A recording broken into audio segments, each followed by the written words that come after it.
बस कीजिए माता, अब सहन नहीं होता।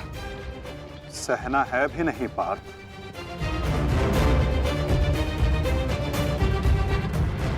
अब समय आ गया है।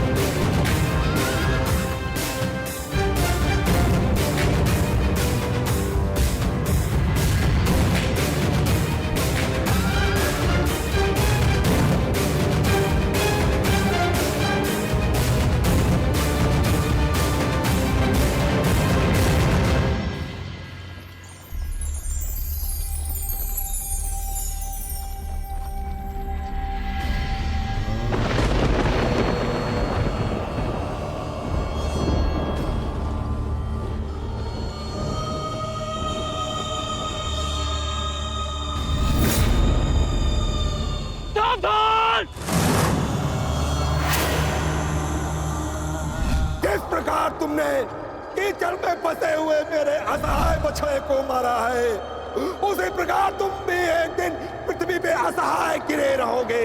मैं अग्निहोत्र ब्राह्मण विजय तुम्हें श्राप देता हूं।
समय आ गया है पार्थ।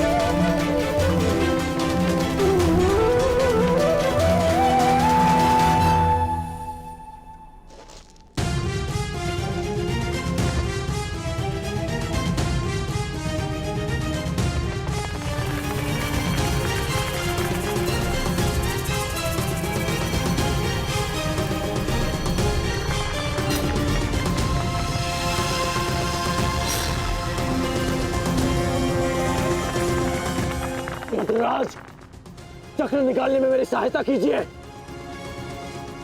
तुम भूल रहे हो अंगराज, मैं मद्राज हूं।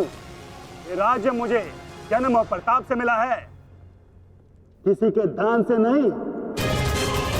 भले ही मैं तुम्हारा साथी हूं, परंतु परिचालक नहीं। तुम सूत पुत्र हो, तुम स्वयं अपने रथ का चक्र निकालो।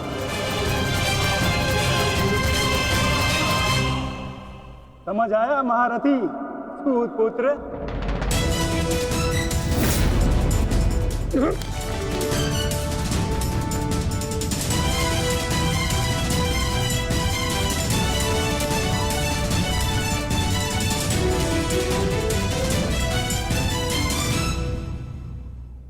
अंगराज को युद्ध का आवाहन दो पार्थ।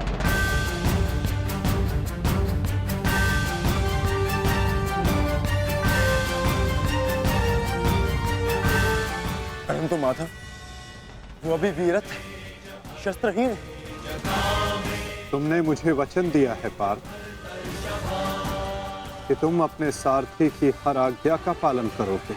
आज तुम मुझे आज्ञा मत देना पार्थ, अपितु आज तुम मेरी प्रत्येक आज्ञा का पालन करना। जो आज्ञा माता। अंगराज को युद्ध का आवाहन दो पार्थ।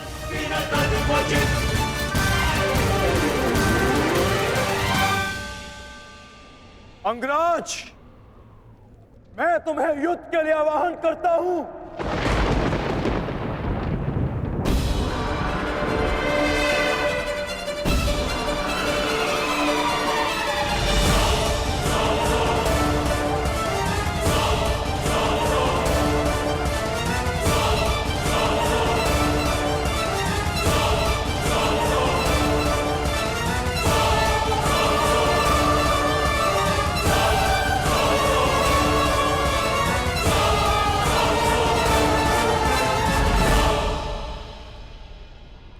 हर दिशा में फैल जाओ, रथ के चक्रों के चिन्ह का पीछा करो। हमें शीघ्र ही अर्जुन तक पहुंचना है। सारथी, आगे बढ़ो।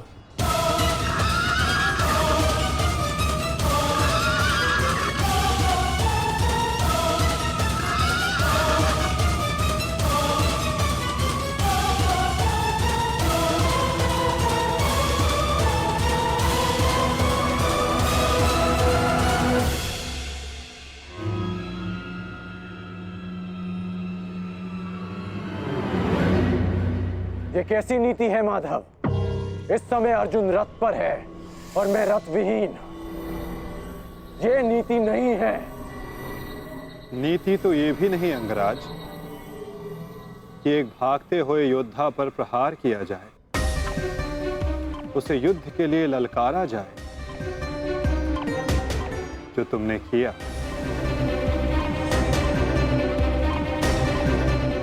आप कह रहे हैं तो उचित ही होगा माधव, परंतु युद्ध से पूर्व मुझे अपने रथ का चक्र निकालने दीजिए।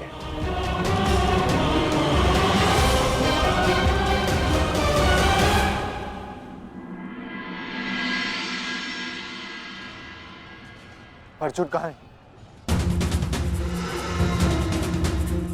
सूर्यास्त होने में ज्यादा विलंब नहीं और अर्जुन का कुछ पता नहीं चल रहा।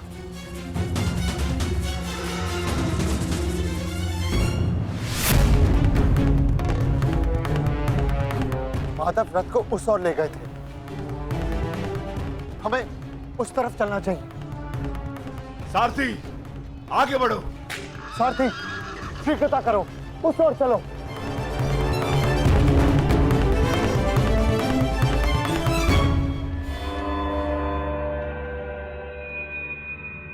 नहीं अंगराज, सूर्यास्त होने को है, समय शेष नहीं है। तुम्हें अभी और इसी क्षण युद्ध करना होगा।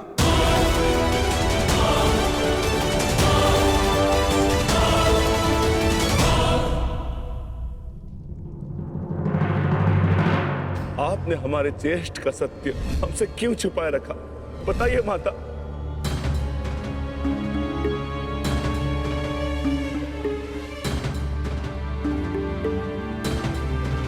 चिंतित ना हो माताश्री, आपके पुत्र सुरक्षित हैं। कौन सा पुत्र द्रौपदी?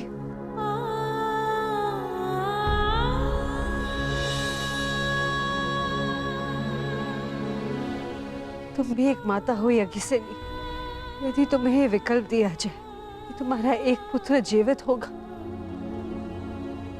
और एक को अपने प्राण देने होंगे, तुम किसे चुनोगी? बताओ द्रौपदी, क्या ऐसा निर्णय लेने का साहस है तुम्हें? उत्तर दो मुझे।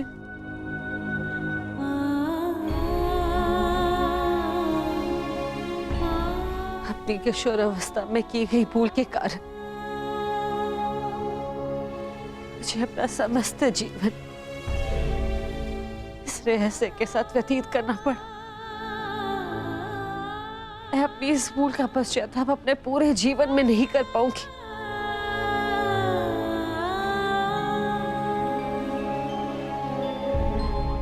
मैं अपना जीवन अपने 5 पुत्रों के साथ व्यतीत कर रही थी।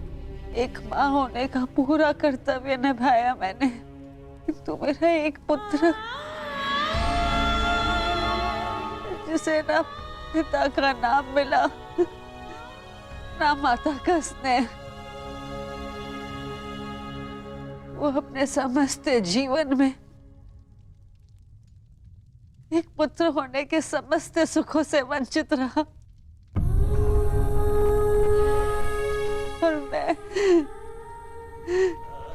एक अभागन माता उसके लिए कुछ नहीं कर पाई। कर्ण के साथ जो मैंने अन्याय किया उसके लिए मैं स्वयं को कभी क्षमा नहीं कर पाऊंगी। बताओ मुझे, भला एक माँ अपने किसी पुत्र की मृत्यु का चुनाव कैसे करे? किसकी दीर्घायु के लिए प्रार्थना करूं? यदि एक के जीवन के लिए प्रार्थना करती हूँ तो उसका अर्थ ये होगा कि दूसरे पुत्र की मृत्यु के लिए प्रार्थना करना। किसके लिए प्रार्थना करूं? उस पुत्र के लिए जो सदैव मुझसे दूर रहा है, जिसे कभी अपने वास्तविक माता पिता का स्नेह नहीं मिला, या उस पुत्र के लिए जो सदैव हमेशा मेरे साथ रहा है, इसका पालन पोषण मैंने अपने हाथों से किया है। मैं द्रौपदी में किसके लिए प्रार्थना करूं? किसके लिए?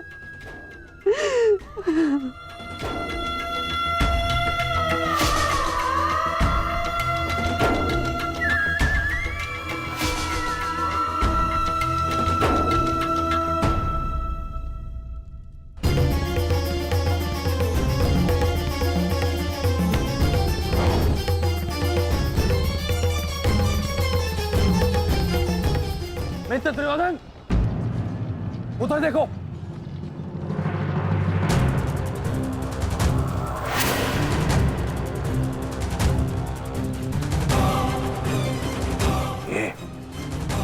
ये पांडव एक साथ उसी ओर जा रहे हैं जिस ओर मित्र कर्ण गया है, अर्जुन के पीछे। अवश्य कोई योजना है, अवश्य कोई योजना है। मुझे कर्ण की सहायता के लिए उसके पास जाना होगा। अश्वत्थामा, मित्र, तुम्हें क्या लगता है इसमें पांडवों की क्या मंशा है?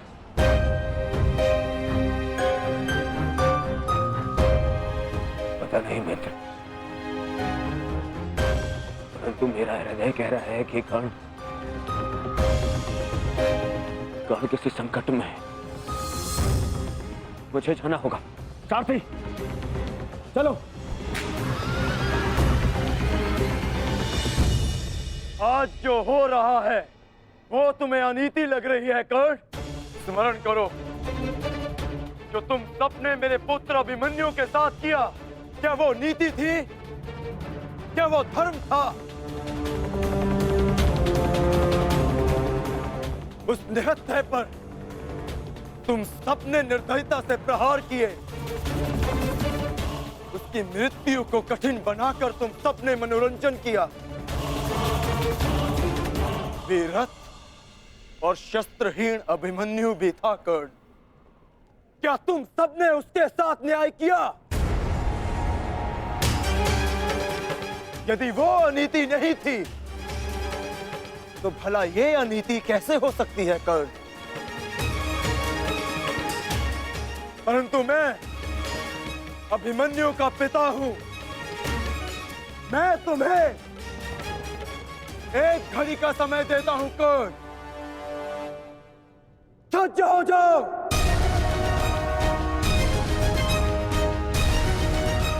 भद्रराज, मुझे मेरा विजय धनुष दीजिए। जब तक मेरे गुरु का विजय धनुष मेरे हाथ में है, कोई मुझे परास्त नहीं कर सकता। शीघ्र कीजिए।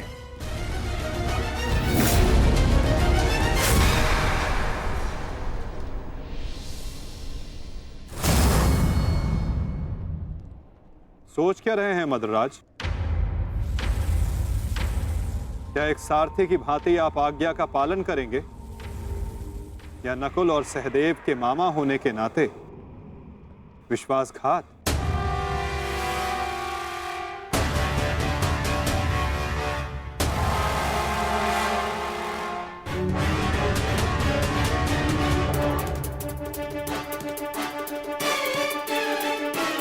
नहीं अंगराज, मैं तुम्हारी आज्ञा का पालन नहीं करूंगा। ये तो तुम्हारी करनी है अंगराज। एक महारथी को तुमने अपना सारथी बनाया, उसका अपमान किया, इसका दंड तो अवश्य मिलेगा।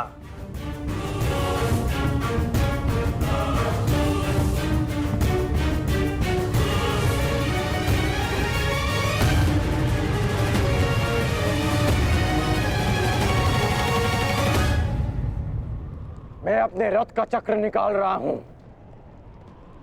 यदि पीठ पे वार करना चाहते हो तो करो अर्जुन।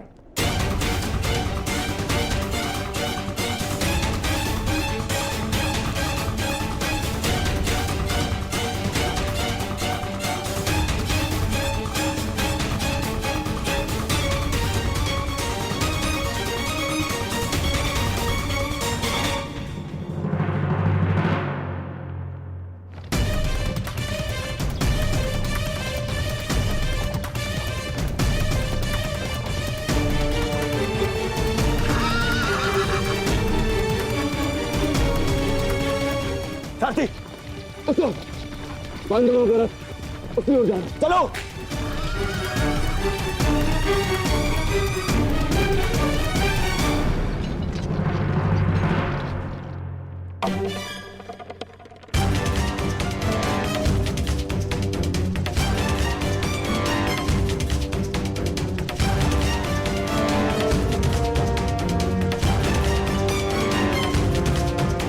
समय समाप्त हो रहा है पार्थ। सूर्यास्त होने वाला है। कर्ण को अंतिम चेतावनी दो पार्थ।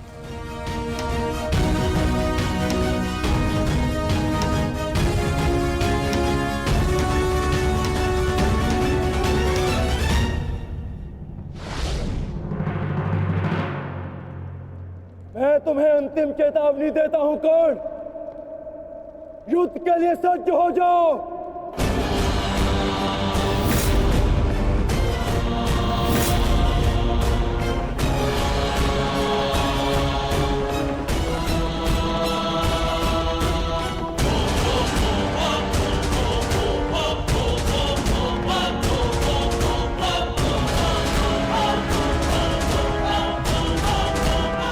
भद्रराज, मुझे मेरा विजय धनुष दीजिए। चेतावनी का समय समाप्त हुआ पार्थ। बाण संधान करो।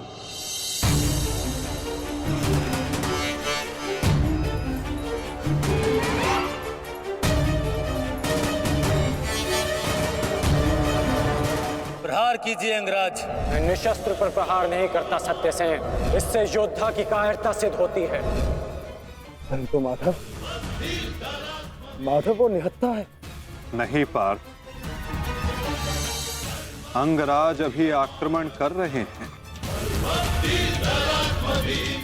अपनी दृष्टि से अनेकों बाण बरसा रहे हैं। यदि अंगराज के हाथों में विजय धनुष आ गया तो तुम कुछ नहीं कर पाओगे पार्थ। अंगराज को परास्त करना असंभव हो जाएगा।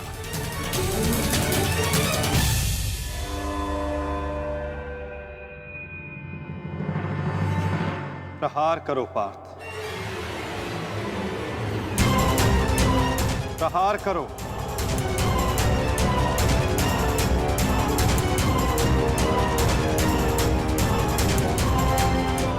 अपने मार्गदर्शक की आज्ञा का पालन करो पार्थ।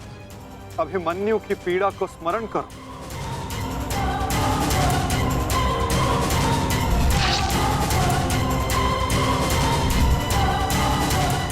प्रहार करो पार्थ, प्रहार करो।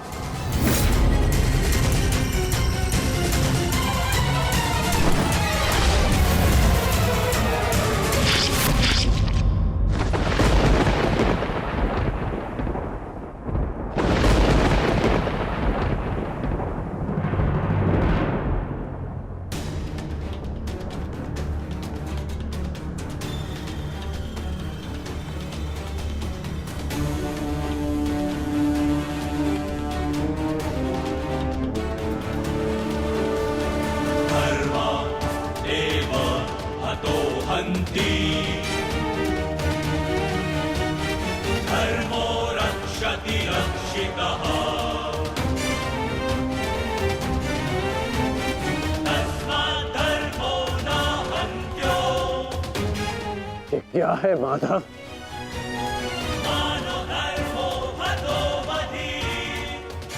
अंत। अधर्म की नींव को गिराने के लिए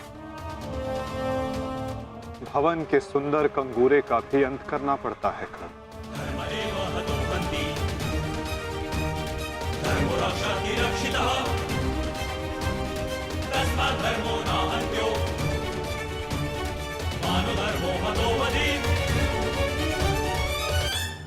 प्रहार करो पार्थ।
समय व्यर्थ मत करो पार्थ।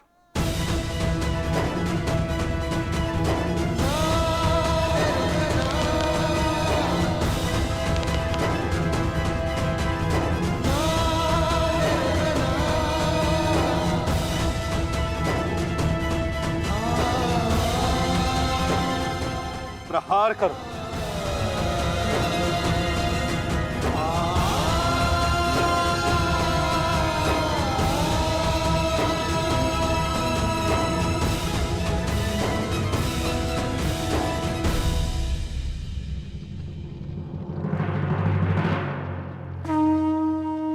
नहीं अर्जुन, रुक जाओ।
तो क्या ये आपका न्याय है?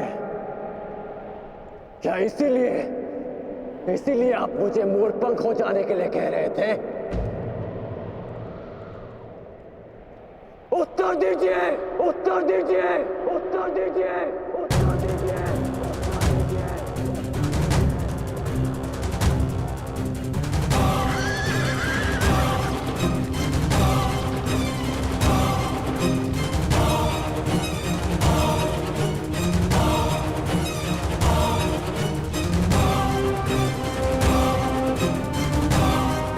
उत्तर दीजिए माधव।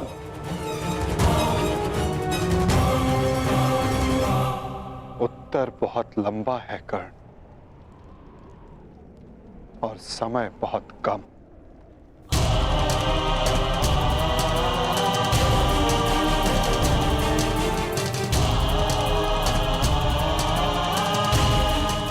परंतु अपने मित्र के प्रश्नों का उत्तर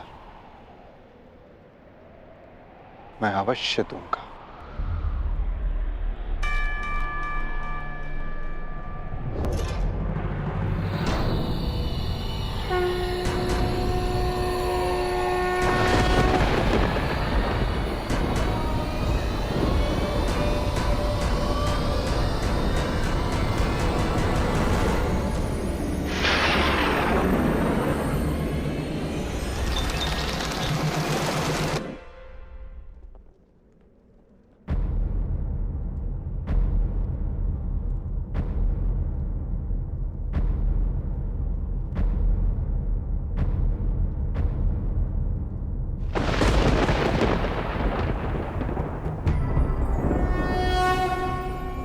यदा यदा हि धर्मस्य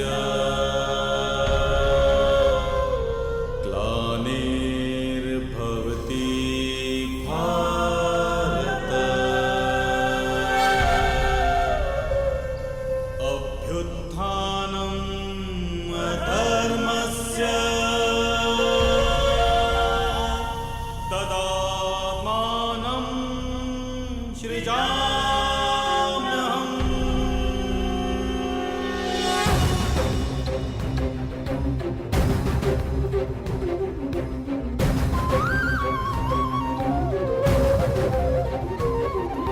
यदा यदा हि धर्मस्य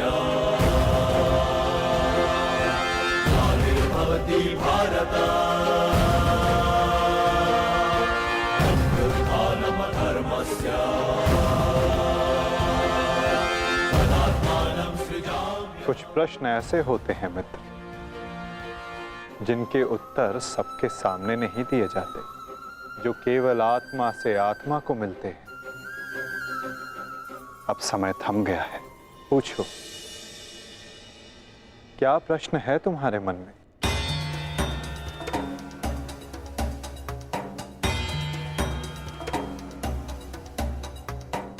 आप तो सारथी हैं ना, अपने रथी का मन पढ़ लेते हैं, तो पढ़ लीजिए। मैं पहले भी कह चुका हूं मित्र, मुझे तुम्हारे मुख से सुनना अच्छा लगता है। तो सुनिए, बताइए माधव, ऐसा क्यों होता है कि जो परिवर्तन की चाह रखता है उसे समाज का क्रोध क्यों सहना पड़ता है? समय तो स्वयं बदलता है ना, तो वो परिवर्तन का विरोध क्यों करता है? परिवर्तित होना समय की प्रकृति है मित्र, और परिवर्तन का विरोध करना अधिकतर लोगों की प्रकृति।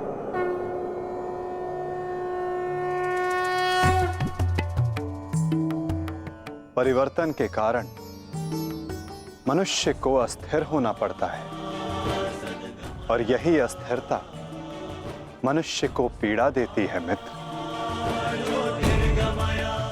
इसी कारण समाज परिवर्तन के विरुद्ध खड़ा होता है, परिवर्तन करने वालों को पीड़ा देता है, ताकि वो परिवर्तन के मार्ग से हट जाए।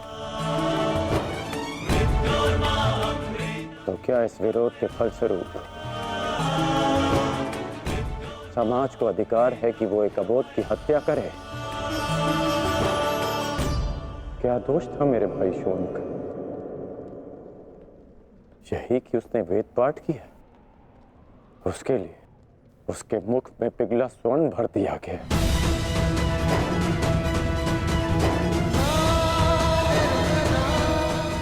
क्या कोई विद्या सीखना दोष है माधव?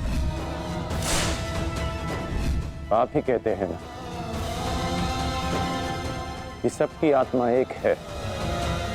यदि ऐसा है माधव, तो शरीर को जाति के बंधनों में क्यों बांधा जाता है? क्यों गुरु द्रोण ने मुझे जाति के नाम पर शिक्षा नहीं दी? मैं केवल और केवल राजकुमारों को ही शिक्षा देता हूँ। विश्व के इतने घातक अस्त्र होने के पश्चात भी रंगभूमि में क्यों मुझे प्रदर्शन करने से रोका गया?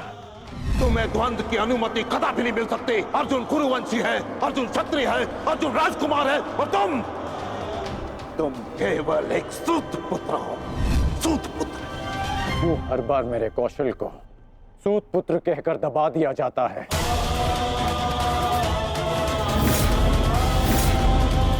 ठहरो, मैं एक सूत पुत्र से विवाह नहीं करूंगी। बताइए माधव, क्यों होता है मेरे साथ ऐसा?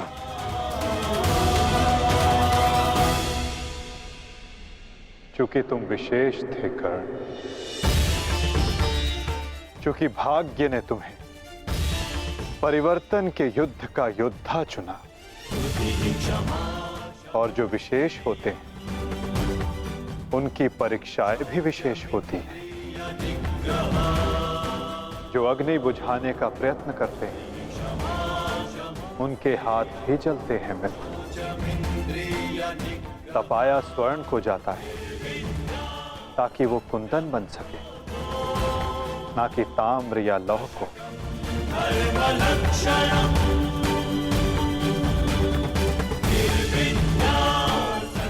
मेरी दृष्टि से देखो मित्र, आज तुमसे बड़ा पराक्रमी, तुमसे बड़ा शूरवीर और कोई नहीं मेरी दृष्टि में।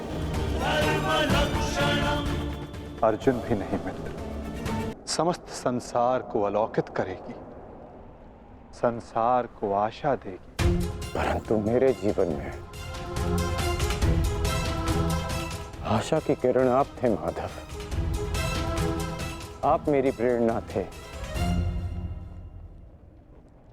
फिर क्यों अन्याय किया आपने मेरे साथ? आप तो जानते थे ना कि मैं सूत पुत्र नहीं हूं। फिर क्यों सदा मेरे और अर्जुन के द्वंद्व को रोका आपने? और आज भी युद्ध भूमि से दूर मुझे आप यहां ले आए। क्यों धर्म के रथ पर बैठकर आपने अधर्म का बाण चलाया? क्यों माधव?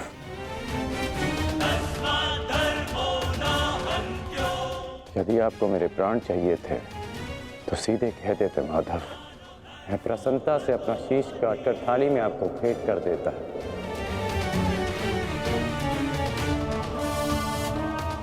क्यों ये छल किया आपने?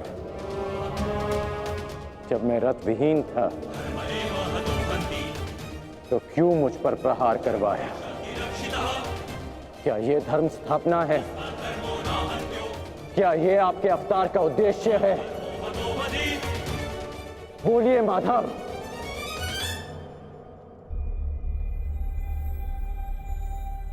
आप उत्तर क्यों नहीं दे रहे हैं? अर्जुन से पूर्व मैं आपका रथी था, आप मेरे सारथी थे। और आप ही कहते हैं ना कि सारथी रथी का मन पढ़ लेता है। तो आज क्या हुआ? आपको मेरे प्रश्न पता है, फिर उसके उत्तर क्यों नहीं दे रहे हैं आप? बोलिए।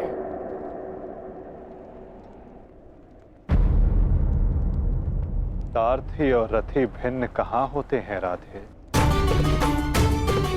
वो दोनों तो एक अंग होते हैं। जब एक सारथी अपने रथी के मन में उठने वाले प्रश्नों को समझ जाता है तो क्या रथी को अपने प्रश्नों का उत्तर अभी तक नहीं मिला? मैं परशुराम तुम्हें श्राप देता हूं।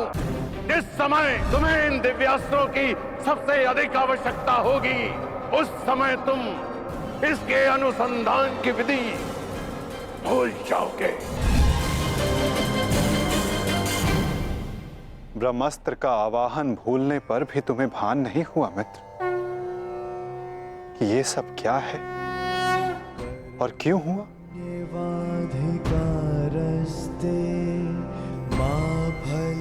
तुम्हें यहाँ खींच कर लाना मेरी विवशता थी मित्र।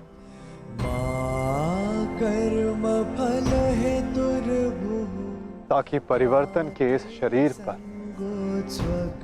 श्रापों और पापों का बोझ उतारा जा सके।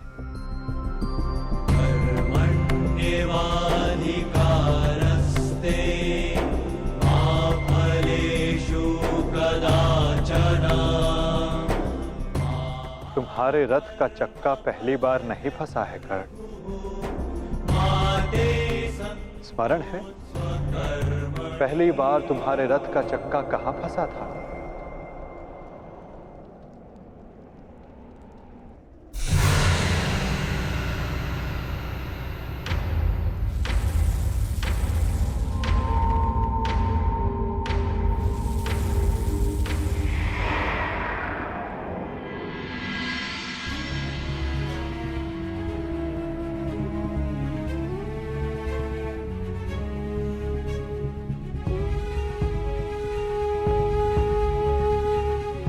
ये स्थान स्मरण है मित्र, स्मरण है कि हम किन परिस्थितियों में पहली बार मिले थे?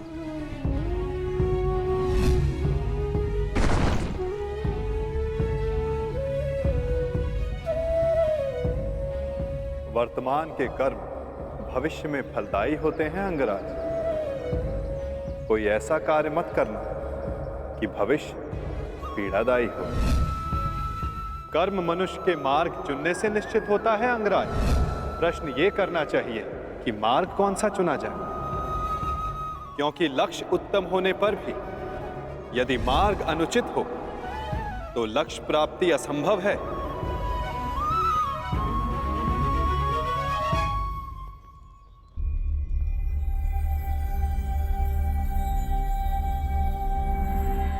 स्मरण है मुझे।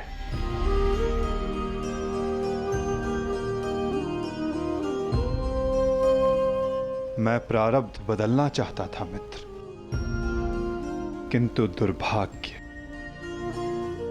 समय प्रबल है। तुम्हारे वचनों के कारण, श्रापों के कारण और पापों के कारण इस वर्तमान स्थिति में आना ही पड़ा कर्ण। वचन और श्राप, इन दोनों का बोझ मैं समझता हूं, परंतु पाप, मैंने कौन सा पाप किया माधव? परिवर्तन की चाह रखना, क्या ये पाप है? अपने गुरु के विश्राम को भंग ना करना, क्या ये पाप है? अपने मित्र की सहायता करना, जिसने सदैव मुझे सहारा दिया, क्या ये पाप है?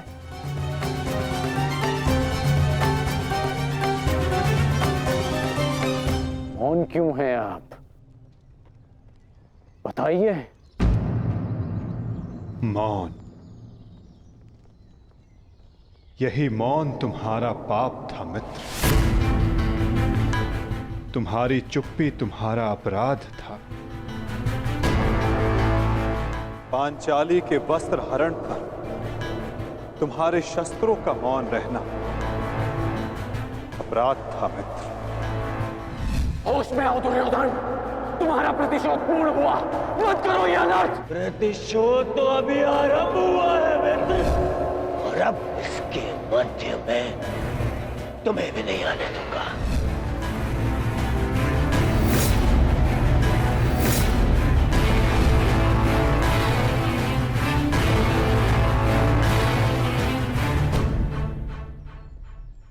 मनुष्यों से भूल होती है, स्वाभाविक है। पांडवों से भी हुई, किंतु वो मौन नहीं रहे। पांडुपुत्र भीम, ये प्रतिज्ञा लेता हूं, पर यही जंगल तोड़कर तुम्हारा प्राण ले लूंगा दुर्योधन। आज्ञा दीजिए भ्राताश्री, हम इनका सर्वनाश कर देंगे। हाँ ज्येष्ठ, क्या तो हमारे प्राण ले लीजिए, जब हमें इनके प्राण लेने की आज्ञा दीजिए। अधर्म के विरुद्ध उन्होंने स्वर उठाया और इसी कारण मुझे उनके पक्ष में जाना पड़ा मित्र, और तुम मौन रहे, इसलिए मैं तुम्हारा साथ नहीं दे सका मित्र। संसार को दुष्ट आत्माओं के उपद्रव ने जितनी हानि नहीं पहुंचाई, उससे कहीं अधिक हानि महात्माओं के मौन ने पहुंचाई है मित्र।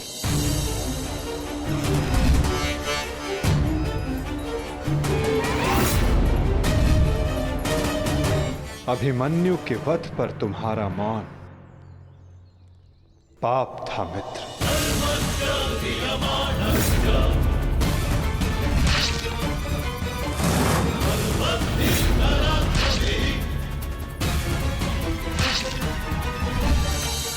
दुर्योधन के हर उठते स्वर पर तुम्हारा दबता स्वर अन्याय था। स्वप्न केवल ऊंचा और शुभ होना महत्वपूर्ण नहीं होता मित्र, उस स्वप्न को पूर्ण करने का मार्ग भी शुभ होना चाहिए। परिवर्तन की चाह में तुम अधर्म का हाथ थाम बैठे मित्र, ये तुम्हारा अपराध था।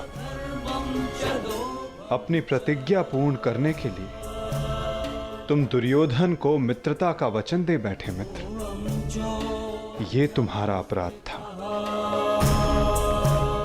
अमृत पाने की यात्रा तुमने विषधर के कंधों पर बैठकर की मित्र, ये तुम्हारा अपराध था।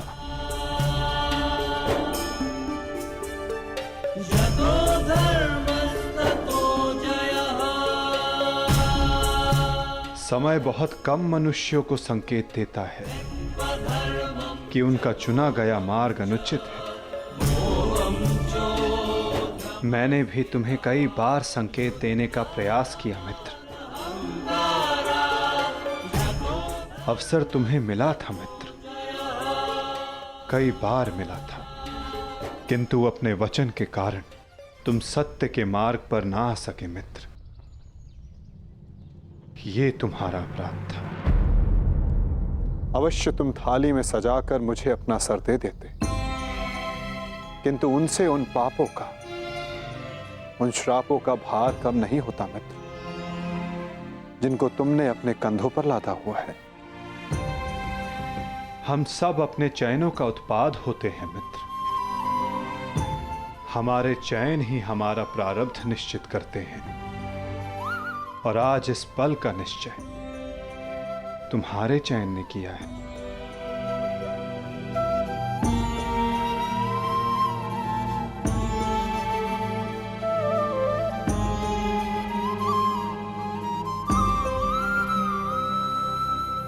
और मुझे देखो मित्र, मित्र के रूप में मैंने तुम्हारा चयन किया, इस कारण इस पीड़ा का भागीदार मैं भी बन रहा हूं। मैं तुम्हें सदा शांति देना चाहता था मित्र, तुम्हें इस जन्म में हर पाप से मुक्त कर देना चाहता था मित्र, इसलिए मैं तुम्हें यहां खींच कर लाया।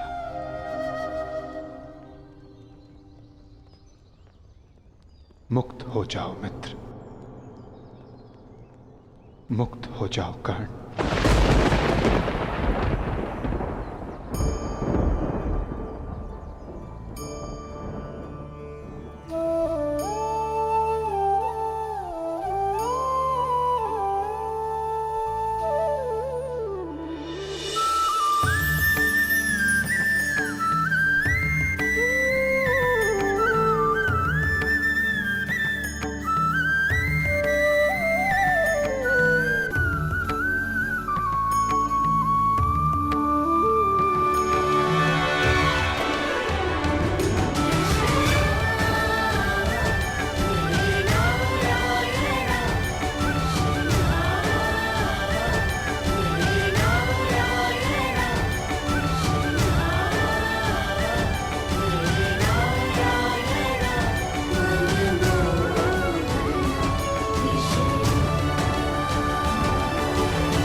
आपने उचित कहा है कि हम सब अपने चयन का उत्पाद हैं।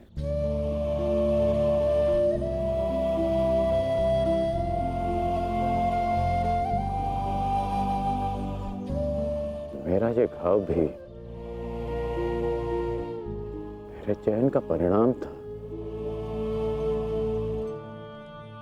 उसे आपने ले लिया माता, परंतु ये अवश्य किसी और के हिस्से में पीड़ा गई होगी।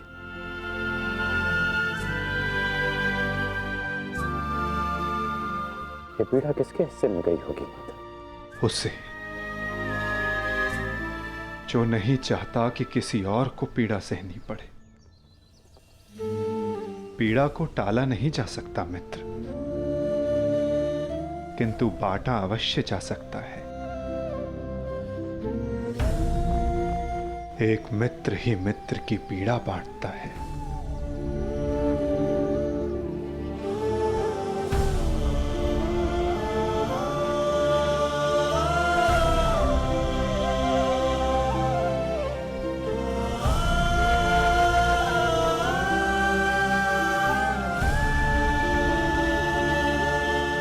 ये क्या किया माधव? ये क्यों किया आपने? तुम उस राजसभा को भूल गए मित्र, भूल गए कि ये युद्ध मैं ही हूं, और इस युद्ध में चलने वाला अस्त्र और शस्त्र भी मैं ही हूं मित्र। उन शस्त्रों से लगने वाला घाव भी मैं हूं, और उन घाव का उपचार भी मैं हूं। इस युद्ध में विजयी होने वाला मैं हूं,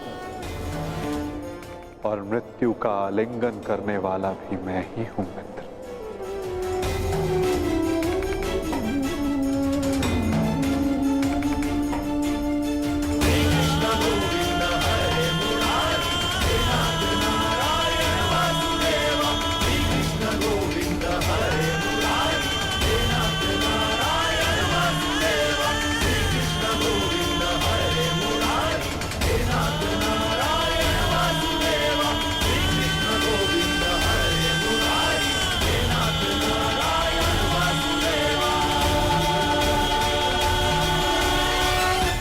हम दोनों मित्र हैं।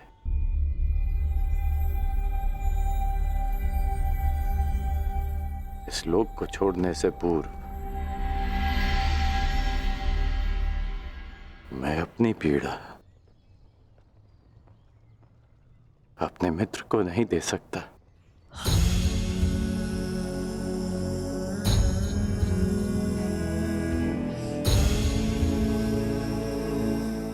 माधव, मेरे जीवन रथ को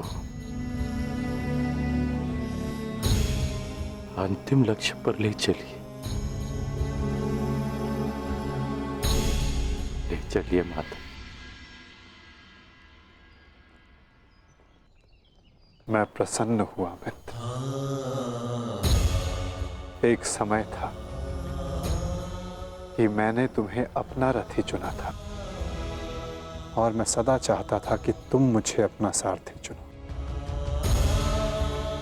अंतिम क्षणों में ही सही, किंतु आज तुमने मुझे अपना सारथी चुना मित्र।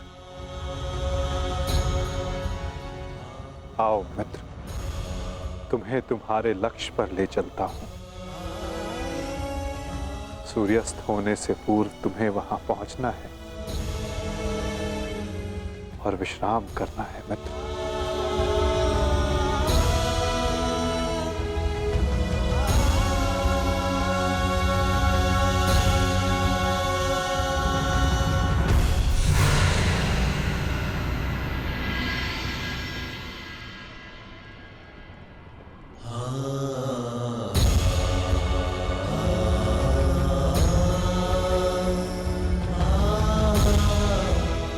अपने चयन की नियति स्वीकार करने को सज्ज हो जाओ मित्र।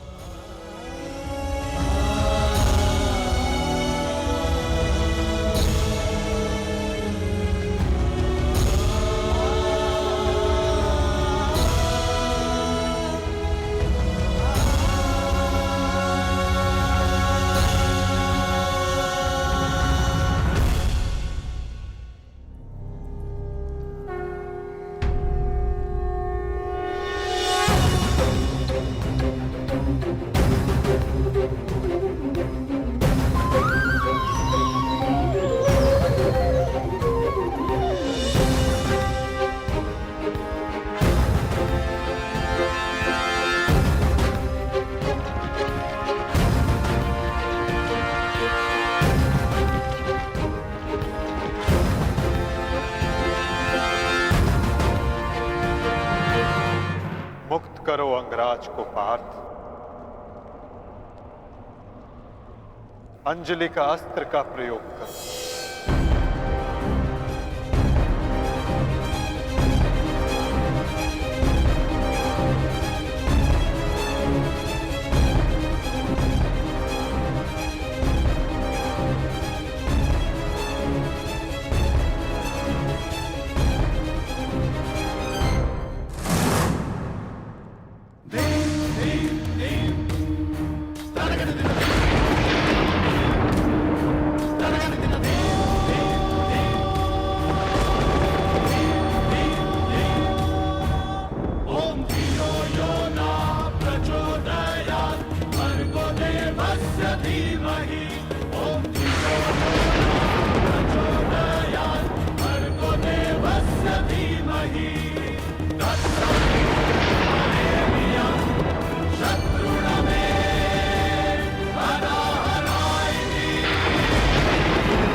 बाण संधान करो पार्थ। माधव, मेरे हाथ कांप रहे हैं। नहीं पार्थ, तुम पाप नहीं कर रहे, पुण्य कर रहे हो। तुम एक सदात्मा को उसके भार से मुक्त कर रहे हो।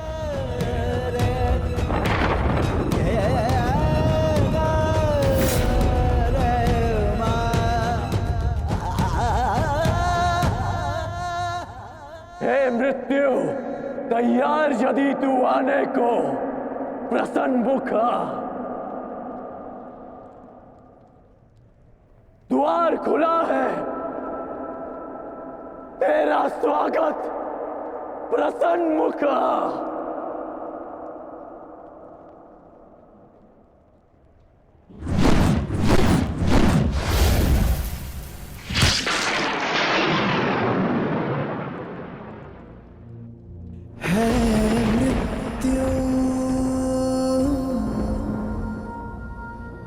तैयार यदि तुम आने को,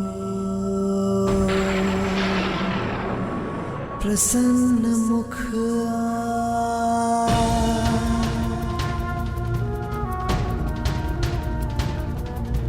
द्वार खुला है, तेरा स्वागत वीर खड़ा द्वारे अभयागत। द्वार खुला है, तेरा स्वागत वीर खड़ा द्वारे अभयागत।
हमारे देश से।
ये क्या अनर्थ कर दिया तुमने अर्जुन।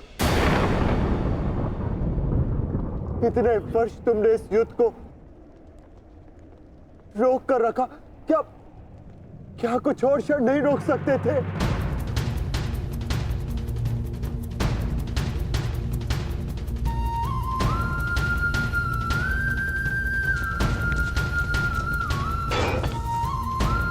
ज्येष्ठ